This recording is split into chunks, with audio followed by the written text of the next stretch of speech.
It's really hard to believe that there's a balloon here at the former Marine Corps El Toro Air Station that's decorated like Halloween. It's being used to take people up and show them property that they'd like to sell them. That is, the Lundahl Corporation would like to sell them on this heavily contaminated base. When we got wind of the contamination of this base and began our series of reports, what we kept learning was even more incredible by the day. Dr. Bennett was the first chair of the Technical Advisory Committee for the rehab of the Marine Corps Air Station El Toro.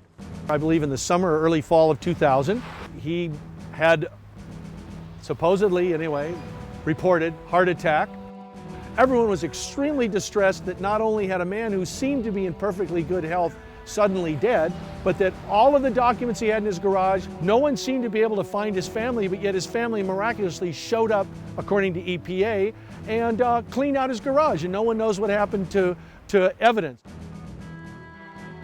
Chuck was the medical doctor. Secondly, he apparently had done a lot of studies and looked at an awful lot of hard copy information that led him to determine that the levels of uranium-235 were in concentrations that were far beyond what occurs in a natural state. Moreover, he noted the existence of all these volatile chemicals. El Toro is contaminated with trichloroethylene. It's in the groundwater, it's right below us, and it's in the aquifer systems, and also U-235 uranium, which is another problem out here. There are other compounds that are in the ground, benzene, PCE, and all these things are documented in the Irvine Woodbridge Library. Where there's smoke, there's fire. There were too many things that he pointed out that were very alarming, that were extremely serious, including the radioactive material. That one blew everyone's mind. This was in concentrations that you'd only get if you had it in serious quantities, like armament. At that time, they were actually coating a lot of the armament with radioactive materials. No one seemed to want to pursue a further investigation, perhaps an autopsy. Dr. Bennett was thought enough of, it was prestigious enough that they appointed him to this chairmanship, but yet all of the issues that he brought up 9 years later have still not been fully addressed. This is the smoking gun. As of October 2007, this here is the border of the base, okay? This is the plume extending off of the base, clear over to where we were, okay? Different levels of TCE, 5 times, 10 times. Lundahl is a major developer that's all over the United States. Their stock has tanked. I think they made a very bad investment with El Toro. There were so many aspects of this. We understand this base was worth over $10 billion in the assets that were all intact and functioning and operational and centrally located. And it's just unbelievable. I joined the Marine Corps, and after my overseas tour, I was stationed as a security unit, guard unit. It was a known fact, guys would literally dig holes and pour solvents into those holes in the ground and cover them back up with dirt. But everything was soaking in, and of course, you know, it's raining and everything else, and soil, it is what's called a clay expansive soil. That said, clay expansive soil puffs up and then shrinks depending on climatic conditions. Once it's wet, it's just a sponge. All those chemicals can then be transported. Several years ago, they had thought about turning this into an international airport, which would probably have been their best move. But they chose not to do that. They chose to go with the residential and park businesses, public park for the kids. I think Lamar bought it for $659 million because it was relatively cheap, and they thought that they could make a decent profit off of it. We had a property out here, 4,000 acres worth $10 billion, okay? It was bought for $650 million. In addition, it cost the Marines $2 billion to move down to Miramar and approximately $2 billion to move the Navy and the Top Gun School to Fallon, Nevada. They paid $650 million for $14 billion worth of U.S. taxpayers' travel costs and assets. It's about 5 cents on the dollar. The Irvine Company has said you couldn't give them the base. And I believe that. The thing is, the Irvine Company owns multiple thousands of acres around the base. If there's an airport there or a Marine Air Base there, they have to develop that land under a commercial zone. They can make twice as much money to developing it in residential. And while this is taking place, thousands of Marines are sick, they're dying, their children are sick, and they're trying to find their answers. And rather than having a level of responsibility out here, it seems like Lennar and the city of Irvine just simply want to make money, and that there's nothing else to it, and no red flags seem to be flying in their world. They're just moving forward as fast as they can. The illnesses, I think, that are coming from this base: kidney and liver cancer, bladder cancer, esophageal cancer, leukemia, male and female breast cancer, birth defects. The list is at this point is endless. It's up to the plaintiffs to band together to sue the developer of the land, the person who bought the land knowing that it's unsafe and who sells it to people without informing that it's unsafe. And that person who sold the land is liable for having created a hazard. This is bad in all kinds of ways. One, military people who serve their country exposed to this kind of contamination from the TC in the ground, from the planes and the degreaser. But how does a New York Stock Exchange public company, second largest builder in the country, knowingly look at to construct a park with children in elementary schools and houses in ground contaminated by TCE? I mean, that's insane. From what I remember being a kid, we were coming into class every other day or every 2 or 3 days, and the teachers were having to go around and wipe the desks off, and some misty chemical or kind of a grayish black substance that was just, it looked like it was sprayed on lightly. They were having to wipe down the walls and the doors, sinks, everything to get this stuff off of it. Every morning we'd come out at 8 o'clock for our lineup for the whole school, and the principal would be talking, and of course we had the noise pollution of the jets taken off right over there up over our heads, and at any given point he would stop in the middle of a sentence and we'd wait for the jets to go over, and then he'd continue. So we're getting the inundation of the noise pollution, but at the same time, every morning on cue, if you were standing out there, your eyes would just stream. They would just stream. You could not control it.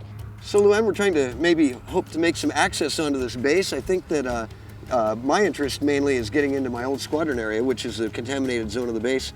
And you wanted to go to the school because, tell me real quickly a bit, this is a place where you spent a lot of years. Right, I taught there for 7 years, and I'm concerned now that perhaps they're going to level everything, and I'd like to get some stills maybe of the tree dedication for the child who died of leukemia while it still exists. So I'm really eager to get in before it's too late. Well, it's important, and as you said, this is going to be gone. The hangars are going to be gone too eventually, so it seems to me that it would be reasonable for these guys to let us come up to the gate and just let us make some quick access. How are you? Good. Hi. Taking a picture of my dirty car? It's a beautiful car. It's dirty. I'm Tim King. I'm a reporter with Salem News, and this is Luann, and she was a teacher at the school. I was a Marine in the MWSG 37 area. Can we go down there and just take a look? We want to get some pictures and just, you know. You're not really supposed to be like taking pictures and stuff in here. And there's not really, you can't go that far. Yeah. We're just concerned Could we go that up to the hangars? Would that be okay? Or? You can't get in them. Yeah. Would it be okay if we were just on the outside of them, getting a few shots? we're just worried that the school eventually will be leveled, and there's a little tree that was dedicated to one of the students who died from leukemia, and we're concerned that it's just going to be leveled and we won't be able to get any stills. The old El Toro Marine School out off of Pusan Way. Oh, did you go out there? It's all chain linked, and there were signs, so we didn't want to, do it illegally. We just hoped we could go over and get a couple stills of this tree, and there's a plaque that has her name on it, a child who died from leukemia. We had several student deaths, so we just were concerned that it was going to be leveled, and then we wouldn't have the opportunity any longer to do that. I would say maybe go into the headquarters on Trabuco if you want to get in there. Trabuco? Do you know where that is, Tim? Now we're entering the MWSG 37 area. This is Marine Wing Support Group. This is a support site of El Toro where we perform various operations to keep the jets flying. And this is the area that we refer to in our reports as Ground Zero because it's the most contaminated part of the base. What we're looking at right now is the MWSG 37 area. They're tearing up the top layer of concrete and I'm sure just releasing mass amounts of contamination that's been partly held down by that. These workers, I'm sure, have no idea whatsoever what a toxic, dangerous place they're in. I really wonder what OSHA would say about this if they knew the extent of it. So I feel sorry for these workers tearing up the ground here at El Toro. This is Hangar 296. This was Headquarters Squadron 37 of Marine Wing Support Group 37. This was where I was located. We'd come in here every day for work at 7:30, and I worked for a period of time in embarkation. That was preparing all of our stuff to go overseas to fight a war. I see that the hangar is still intact. My understanding is that this is a hangar, as well as the one next to it on the right, that they do not have permission to take these down right now because of the massive contamination of the ground. They're obviously trying to do things with it. It's never clear to stand here and look at it to know what they're doing, except literally moving things around, moving piles of dirt, moving pieces of concrete, just all the massive pieces of this base that are now lying in pure rubble. And look at the dirt and the dust coming off of that. And that poor driver is breathing that stuff. All the people that are with us right now are complaining about their eyes stinging, and it's very consistent with what we used to experience as Marines here. There should be an FA-18 right there, getting ready to take off. There should be C-130s. There should be... I've talked with several Marine generals that they needed the base. There was no reduction in the Marine air wings. There were no reduction in personnel. They needed the base. This is the old taxiway for the jets. It still has the markings painted on the ground. And, you know, this is where the action took place. This is where the jets were rumbling before takeoff. This base was so active. It was such a central, integral part of the Marine Corps' West Coast operation. In 1985, General Art Bloomer and Colonel John Robeson had a meeting with Donald Brin of the Irvine Company and a guy named Gary Hunt from the Irvine Company.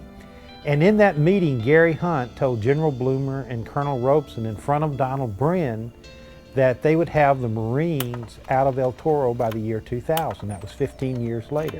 General Bloomer later told me that they didn't think that was possible. They kind of laughed it off. Well, sure enough, July 1st, 1999, the Marines moved out of the base. The committee was in a state of stress because it was pretty obvious that these were things that were not only going to require difficulty in removing, remediating, or mitigating, but moreover, very expensive. This is a building that was related to NBC. NBC is not a TV station. NBC is nuclear, biological, chemical warfare. We used to, at El Toro, have to wear these white suits with these full hoods and masks, and they'd make us wear them for hours. It made us believe that there was a nuclear or some kind of a contamination issue with this base. Yeah, it doesn't matter if it's the military talking or Lennar, home builders. If they say that they've addressed an issue and they have a piece of paper to prove it, they can tell the community we're good to go. We can build homes here. It's perfectly fine and clean and healthy, and your family's going to love it here. Are they not caring what they're going to be doing to the potential families who are going to be living here, or the children who are going to be playing in the parks, and risking their exposure to these chemicals? As far as I know, there was at least 3 students who died here, either leukemia or brain cancer. There is a tree dedicated out and back to, if I have it correct, Stephanie Castaneda, and she died of a brain tumor, and we had a tree dedicating ceremony. We planted a tree, and there's a little plaque down at the base of the tree out in the backyard where the kids used to play. Then we read about Lennar worried that the government would not properly remediate, and they went to AIG. They pulled a $100 million oversight insurance policy on the Marine Corps Air Station out here at El Toro. To me, that says even Lennar knows that they are in fact receiving damaged goods and are going to pass it along to the public. If I had a house that was over a major plume of trichloroethylene, 150 feet down, I would want to know if those vapors were permeating up through the soil and up through my foundation, and I would like a few houses tested just to make sure that there was no TCE vapor intrusion in those houses. I don't trust a word Lennar says at all. It's not about people, it's about money. You're going to cover things up and you're going to expose them to poison and you're going to kill them and pretend that it's not your fault. It's not okay. It's not okay on any level.